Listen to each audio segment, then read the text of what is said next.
I live in a very rural area on a small ranch that has been with my family since my grandfather. We are about 15 minutes from the nearest small town. When I say small, I really mean small. I met my wife by chance about 6 years ago when I stopped in town to pick up some groceries. She gave off a very tomboy vibe and she just came to the area herself. She had just finished school and found that she hated city life and wanted to come back to something more familiar. I'll get to that later.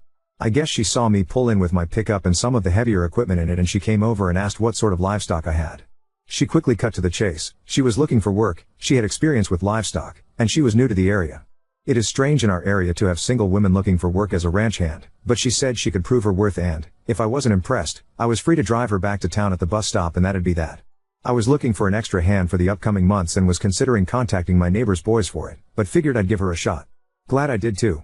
She has one hell of a work ethic, and was proactive about everything on the ranch. I let her stay in a guest room in the main house for the first week, until she had enough pay for an apartment, but within 6 months she moved back in when we started dating. 8 months later was when we married in a small ceremony with about 20 friends and family members. The only person to show up from her family was her uncle. Uncle was a tank of man, even in his older years, and had a sheep farm in Northern California. Him and I talked shop a bit when he was there, and he was proud to give wife away. I could see where wife got her work ethic and knowledge of livestock from the man. There was, however, one topic that wife did not like to discuss. It was her birth parents. At first, all she would say was there was bad blood between them. Early on, that was fine. We didn't know each other yet. But after the engagement, I wanted to know more about her, and know what exactly I was diving into. Her mother, the professor, worked in a college teaching a class I most likely would never attend. Her father, Phil, was, as wife described, a weak man that does what the professor demands. Some of the things wife described the professor in doing sounded absurd and borderline insane. It included her trying to get wife a girlfriend in middle school, insisting wife was a lesbian. Now, wife is a bit of a tomboy, there's no denying that, but she is also most definitely not a lesbian. There was a period where the professor wanted to live a natural lifestyle, and she asked Phil's brother to let them live on his farm. Within a week, the professor hated the farm and dragged them both back to the city. Wife, on the other hand, felt like she finally found something she liked and really connected with her uncle. Wife left home when she was 16 and lived with uncle until she was 18. All while she was with uncle, the professor kept threatening to drag her back. She never did. After wife turned 18, she went to school and received a 4-year degree and tried to work an office job, but found it unfulfilling. She started to take the bus and working odd jobs in rural areas, looking for something that fit what she was looking for. That was when our paths crossed. Last year, around March, we started getting mail addressed to the professor and Phil bills and bank statements and such. I found this strange, and wife wanted to trash it. I started marking them return to sender and no such occupant and dropped them right back into the mailbox. This came to a head in October when I was cleaning up the yard and a bright white SUV drove up with a U-Haul attached to it. Wife looked up and turned pale. "Oh God, it's them," she said. Out stepped a rotund woman and a thin man that only had a passingly resemblance to uncle. The professor immediately walked up to wife. "Professor, well, let me have it look at you. It's been years." Wife, "Mom. What are you doing here?" "Professor, the university is doing virtual classes, and with COVID, we figured we can self-isolate at our ranch." The R had a weird emphasis. Me, "Excuse me, but this isn't your ranch." Professor, "Oh, I'm sure we can have the ownership all cleared up." "Well, aren't you going to invite us in?" Me, "Ma'am, you may be my wife's mother, but you are a stranger to me. I would rather not." The professor turned to Phil. "Professor, make the call." Phil instantly got on the phone with the police and started spinning a tale about us not letting them into the house that they equally own with us.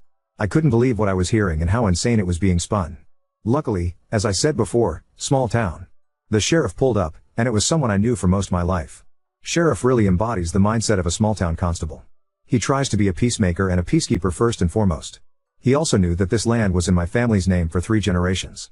"Sheriff, what's this I hear about you selling half your ranch, Duke?" Me, "I didn't. These are my wife's parents and they think they have a legal stake on my land." Professor, "Not think, no. We've lived here since February. With tenant laws, that means." Sheriff, "Funny, I don't remember you in town." That shut the professor right up for a second, but then she reached in her bag and pulled out a stack of letters. A lot of them the bills and bank statements, with the ranch's address. Professor, "Then how do you explain these?" Sheriff took the letters and looked at them. Sheriff, "Ma'am, these are all marked return to sender." The professor turned desperate. "Professor, please. I haven't seen my daughter in years. I just want to make sure she's okay. Surely you can see that he," she pointed to me, "is controlling her every move." Sheriff rolled his eyes and walked over to talk to wife and I again. Sheriff likes to solve problems between people. And he hasn't encountered this level of crazy before. Sheriff, you might just want to invite them in for coffee. Talk for a few minutes. Wife, they are your parents. Wife, if you leave them here, you will just have to come back in 5 minutes to handle an assault. Sheriff, wife, you can't mean that. They're your family. Look, I'm just going to head up the road. Invite them in, talk to them. Wife got a bit of an angry glint in her eye. Wife, does this mean you're going to invite your cousin Aaron to Thanksgiving? Sheriff's cousin Aaron was currently serving 8 years for a multitude of felonies. Sheriff's entire family consider him the family's shame. With that statement, the look in Sheriff's eyes changed. He gave wife a look like that bad, huh? And wife merely nodded. Sheriff turned back to the professor and Phil. Sheriff, alright, they don't want you here. Best you two not come back. The two protested briefly, but then piled back into the SUV and drove off, with Sheriff trailing right behind to make sure they were completely off the property. This was the first time I met the professor and Phil, but it definitely stuck with me. I detailed earlier about how my wife's mother, the professor, tried a strange attempt to seize control of our ranch back in October. In December, it got crazier. Keep in mind we live in a smaller town. About an hour away from a major city, so it's not like we are totally in the boondocks. Our ranch is about 15 minutes from town by Farm Road, just to give you a lay of the land. I stopped into town to get some supplies, and by the time I was done packing up the truck, the professor tapped me on the shoulder. This time she actually acted cordial. I chose to be curt. She basically begged me to at least listen to her for 5 minutes in the local cafe. I didn't want her to create a scene on Main Street, so I agreed. We sat and the professor talked. She claimed my wife was always confused about who she was, and that the professor and Phil had only her best interests in mind. I didn't want to yell, shout, accuse, or throw anything back in her face. I was just waiting out the clock. She said my wife saw you coming and wedged herself into my life. At that I did push back at. I said that I felt I was blessed to have her in my life. Hoo boy, those were the wrong words to use with this woman. Professor, what do you mean blessed? Dukes, pardon? Professor, you just said blessed. I put my head in my hands and just wished this was over, everyone in the cafe looking at the two of us. The professor really projected her voice with the last sentence. Dukes, ma'am, if you're trying to win me over, I suggest you stop using vinegar. She sort of humped at that statement. But she did become cordial again. She dug into her purse and pulled out a flash drive. She placed it on the table in between us. Professor, fine. This is all the proof you need. Take a look, and I promise you will know the truth. I was dying on the inside from embarrassment from how my mother-in-law acted, with people I do business with regularly all watching. They will want to know what happened, and why. Like I said before, small town. I took the flash drive and left. I got back to the ranch where my wife was waiting, and she could instantly tell something happened in town from the pissed off look on my face. I explained what happened in town and held up the flash drive. Wife looked confused by it. I certainly wasn't willing to plug this thing into a computer we regularly use, so I dug through a closet for an old Dell laptop that wasn't powered on in forever. We let it charge, turned it on and flipped off the Wi-Fi. The last one was my wife's idea. We plugged the flash drive in and there were stacks and stacks of PDFs. I am still not sure how to describe what was in them. It was a, I guess, journal? A college paper? Thesis? Study? With my wife as the subject. I'm not even sure what the point of it was, or what the professor was testing on her own flesh and blood. It detailed her first playing with toy dump trucks when she was a child to dressing in overalls during the brief time they lived with her uncle together. All if it cold, detached, and, as my wife put it, clinical. Wife was referred to as subject throughout. It was bizarre. And I'm still not sure what the point of it was. My wife looked disgusted at the PDFs and insisted we burn the drive. Which we did in the fire pit. That was the last time we heard from the professor. My wife thinks more is coming. First I want to say wife is doing fine. She's more amused than scared or angry, but I can tell when she feels a need to be guarded. We did install a new camera pointed directly down at the gate and I'm keeping it locked. I said in the comments we had a FaceTime call with my wife's uncle to see if we could get more insight last night. At first, her uncle gave very short answers. Stuff like yeah, sounds like her and sounds about right. He's very much a don't speak ill of others type of man. When I told him about the weird play for the ranch, he finally was willing to give a bit more information. Whoever predicted she attempted this in the past with his sheep farm? Gold star. He said the professor was a big reason why him and Phil don't talk anymore. Wife's uncle's sheep farm was part of a much larger piece of land owned by my wife's grandfather. The grandfather had 3 kids, 2 sons and a daughter. The daughter went off to the East Coast and works a high-paying executive job of some type. She's also near retiring, and was the oldest of the siblings. The grandfather split his property into 3 slices when he died. His daughter sold her part to uncle for almost nothing. She didn't want rural property nor has she made a claim for it, and knew uncle wanted to keep the farm going. The other son, or M.Y. Phil, sort of kept ownership but gave permission for uncle to keep using it. That was until he wanted to go to an expensive university. He sold his part of the land to uncle for a good chunk of change. Uncle got to keep all of grandfather's land in one piece. In college, Phil dated the professor, and then married. Uncle heard bits and pieces, but Phil just only called during Thanksgiving and his birthday, and that was about it for many years. A few years later, professor was in, as the uncle called it, a hipster phase and heard about the farm. She didn't just show up. Phil asked first. Phil knew what rural life was like, professor didn't. Uncle described it as the professor had a vision of waking up to a kale smoothie, digging up beets for lunch and enjoying the sun the rest of the day. If you live on a farm or a ranch, you're spoiled for choice when it comes to daily chores. Uncle's farm was primarily a sheep farm, but they had a vegetable garden and a small orchard. This meant work. Uncle was easy on the professor. She was only given a few chores, such as clipping dead vines in the garden and airing the compost. She apparently treated this like an ordeal. She nearly destroyed the tomatoes Uncle was growing that year, and he had to redo the compost every evening. But the way she complained, you'd think she was tending the orchard and the sheep. She did not like manual labor. But she was also oddly in love with the idea of a farm. You can't have the joy without the pain, in my experience. Wife, on the other hand, took to it like a duck to water. She loved to check the fences, check the flock, dole out the feed, and tend to the small vegetable garden. Uncle said that they had a local butcher that came once in a while for a few lambs, depending on price and demand. Butcher visited once during the professor's time on the farm. Butcher was a black man, which Uncle didn't mind or care. Professor cared. She made a big show of greeting him, shaking his hand, and talking to him in a very sing-songy, high-pitched way. Uncle found this very strange. At least strange enough to mention to us. Professor wanted the farm, but didn't want to work it. She wanted to own it on paper and have the uncle and her husband work it. She went as far as to push her husband to contest the sale he had with Uncle a few years back to gain a partial ownership. This went nowhere, of course. Uncle did have to hire a lawyer, but it didn't even make it to court. Him and the rest of the family refused to talk to Phil after that. I was curious, so I had to know why the professor blew up at me when I said I was blessed to have wife. He chuckled a bit. Really kicked that hornet's nest, huh? He said. First night the professor was staying with Uncle and his wife prepared dinner. They got to the table and Uncle was about to say grace. My wife blushed when he brought this up. Apparently this is a very embarrassing memory for her. Professor blew up. She said something about how this family doesn't say grace. Uncle shrugged. He wanted to be accommodating and responded that she didn't have to join if she didn't want to. She tried to push it further. As long as she was in that house, there would be no saying grace. Uncle said this was the first time he was rude to the professor. He told her that there was no way a guest was telling him what he could and couldn't do in his own home. Apparently the professor didn't think people in rural areas go to church or something? I don't know. After hearing about the sheep farm, I will get in touch with a lawyer. We'll see how that goes. I think I've said it before in an earlier post, but we live in a small town. My crazy mill, the professor, has made waves in just 2 appearances, one at our residence, and another in town. What I love about small towns is that everyone feels like family and has everyone's backs. What I hate about small towns is that rumors start quickly. The sheriff from my first post is totally on our side and has done his best to make it clear to people who ask that it's not their business. The problem is wife and I, we try to enjoy being social in town. Before COVID, we went to church often and participated in potlucks. I hired my neighbor's boys for the summer several times to help around the ranch. We love being social. When the professor made a scene at the cafe in December, I could feel the eyes of the town on me. No one knows what happened, but they want to. I can feel it. They are too polite to ask, but not polite enough to not whisper. It's getting to us. The sheriff told me that last week the local pastor outright asked him what was going on with wife and her mother. Sheriff said the pastor felt there should be an easy solution. Sheriff nipped that into bud. My wife's words had a stronger effect than we thought. Sheriff said it wasn't his business or the pastor's unless we asked for help.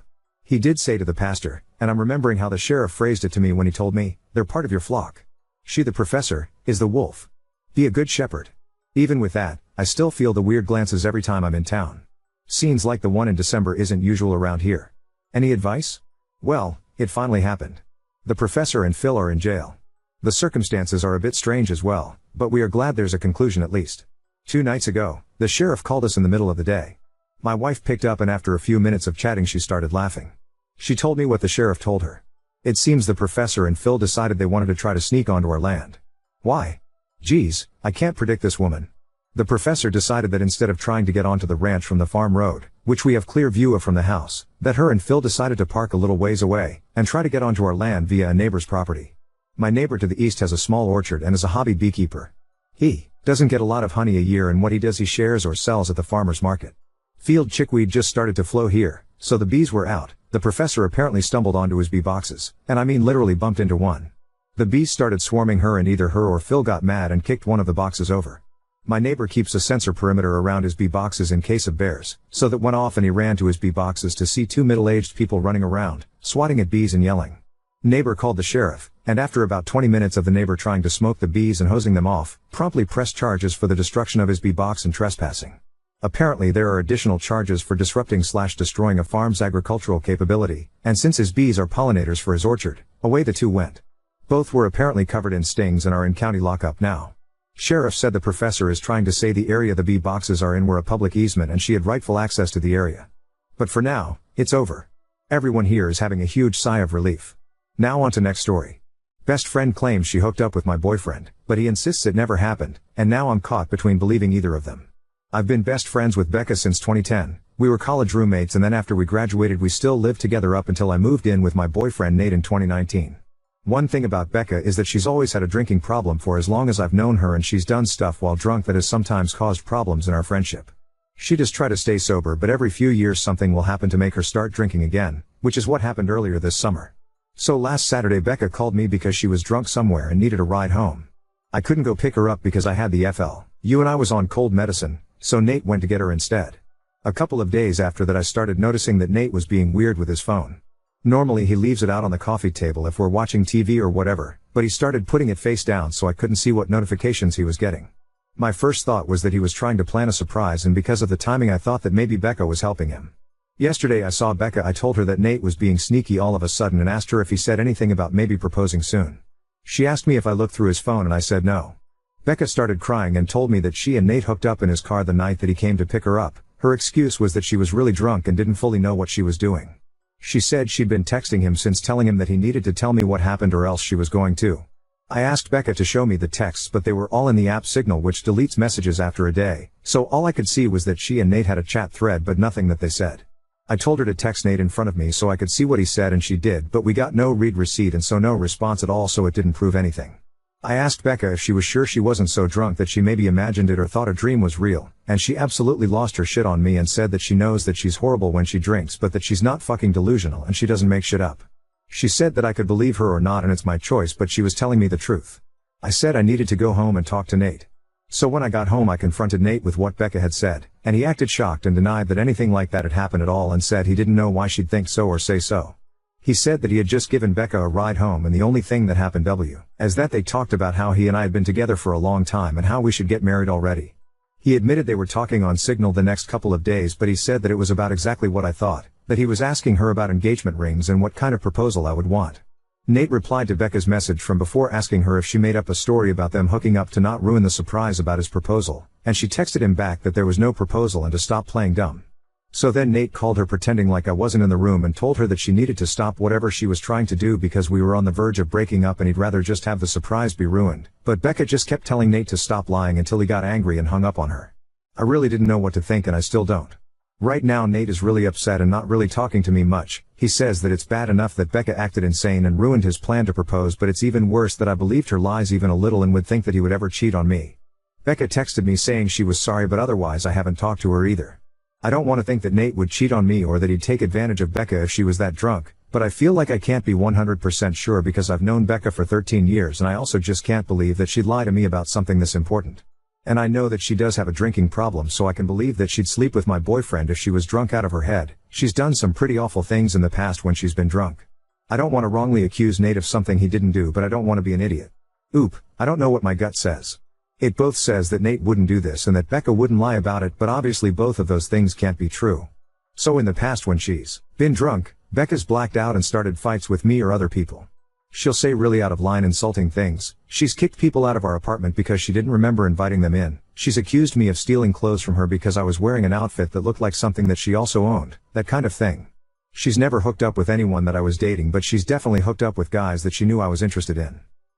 I don't know. I really don't think that Nate would cheat, but I just can't imagine that Becca would completely make this up. Both of their stories somewhat make sense to me, but I don't know. I don't know why Becca would be saying this if it wasn't true, but I'm afraid of deciding I definitely believe her and then having her later realize she forgot she hooked up with somebody else that night or something. If he's telling the truth, it's because it's only after that night that he started planning a proposal. From what he said, he didn't start planning the proposal that night. It was that Becca mentioned that we should get married already because it's been 7 years and he thought about it, and then the next day he sent her a message to ask her what kind of ring I would want. I've never noticed anything weird from Nate towards Becca. If anything, he doesn't like her very much. I don't know if envious is the right word, but in the past Becca didn't like me and Nate being together because she felt like I was abandoning her for him. I'm not sure how long he was gone. I fell asleep when he was gone and he didn't wake me up when he got back. But I know he didn't shower when he got home because that definitely would have woken me up. Update 1. So on Thursday night, after I got everyone's advice, I told Nate that I had found out a way to recover deleted messages from Signal. He immediately took out his phone and opened the app and asked me to show him how to do it. So, I already thought that must mean he was telling me the truth because he didn't panic or hesitate at all. Which was good because when I tried to download Signal on my old phone, it turned out that it's too old to support the current version of the app, so it wouldn't work. Nate then asked me if we were going to have to go out and buy a new phone for me to believe that he was telling me the truth, and he said that he was willing to do it if that's what it would take. I told Nate it wasn't that I didn't believe him, I just wanted to have some proof because I just couldn't understand why Becca would lie about it. Nate said that she would lie about it because she's a fucking crazy drunk bitch and there's literally no way for a non-crazy person to understand why she would do anything, and once the messages proved that he did never want me talking to her again. Then he said to get up because if we were going to go to the Verizon store we had to get there before it closed. By then I completely believed Nate anyway, so I told him we didn't have to go anywhere or get a new phone and that I believed him and I knew he didn't cheat on me and that he would never do that. Nate said that he would hope I know that and that he didn't understand why I didn't take his word for it in the first place.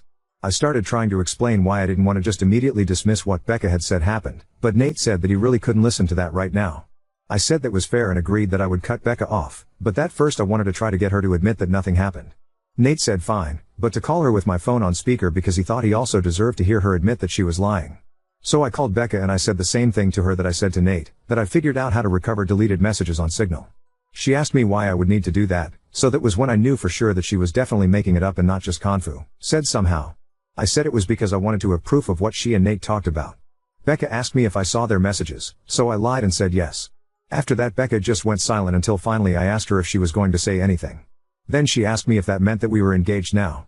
So then I really just lost it on her and screamed at her asking her if she was fucking serious and what the fuck was wrong with her and how could that possibly be all that she had to say. Becca started screaming back telling me to fucking calm down and about how obviously I never believed her anyway because it's not like we broke up over it. I was crying by that point and because of that I couldn't really say anything else, so then Nate told Becca to go fuck herself and to never ever contact either one of us ever again and hung up on her. A minute later Becca sent me a completely unhinged text that I'm quoting here verbatim, apart from changed names. Courtney. You are supposed to be my friend for life. You are supposed to be there for me. You are supposed to be my person. But then you meet Nate and now you only care about Nate. Everything is about Nate. Tell me why Nate comes to pick me up when I call you? I called you not your precious fucking Nate. I only want you to see how fucked up this is, but do you? No. Of course you don't. Of course you choose Nate over me like you always do and like you always will. You pretend to care about me but I can see you don't care. It is pathetic, Courtney. You are a pathetic woman who would choose a man over a friend. But since you can't say it yourself I will. Since you have to have your sweet perfect little baby Nate do it for you I will. Goodbye, Courtney. Is that what you want? Goodbye forever. I hope you fucking got what you fucking want. There were the 3 dots after that showing she was still typing more, but I blocked her before she sent it. I don't care about anything else that she has to say, I'm sure it's all just going to be more bullshit about why this is my fault or justifications about why what she did wasn't that bad and I should forgive her.